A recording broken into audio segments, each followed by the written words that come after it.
偶像练习生》目前播出到第3期。节目中，这群10-20岁的男孩个个个性鲜明、阳光活泼，吸引了广大观众的目光。在目前话题度最高的练习生中，朱正廷和 Justin 同属于乐华娱乐，两人兄弟情深，没事儿就在一起互怼，逗得观众十分开心。因为出自于同一个男团，大家彼此之间都十分熟悉。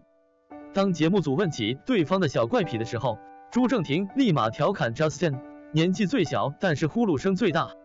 此言一出，身旁的团员纷纷表示赞同，看来 Justin 打呼噜已经出名了。面对队长的爆料， Justin 显得十分害羞，人家也是要面子的啊。Justin 展开了反击，其实朱正廷也是有小怪癖的，他睡着了会讲梦话，梦话的内容丰富多彩，可以一连讲上个把小时。朱正廷对于自己梦话的内容十分敏感，当节目组要求 Justin 继续爆料的时候，朱正廷一拉揽过 Justin， 不许说，看看这架势，这真的是不能说的秘密啊。不过 Justin 虽然年纪小，但是情商很高，爆料的时候很有分寸，不该说的他绝不会透露一句。面对节目组满满的好奇， Justin 告诉大家，朱正廷说梦话的时候会用普通话、家乡话，还会使用火星语。一边爆料， Justin 还模仿了朱正廷睡着时的样子，朱正廷也是醉了。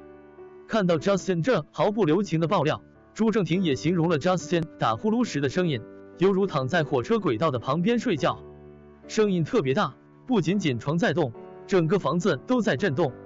看看大家互怼的日常，不得不说乐华这群男生之间的关系真的很好。想不到 Justin 这么瘦，呼噜声居然这么响啊。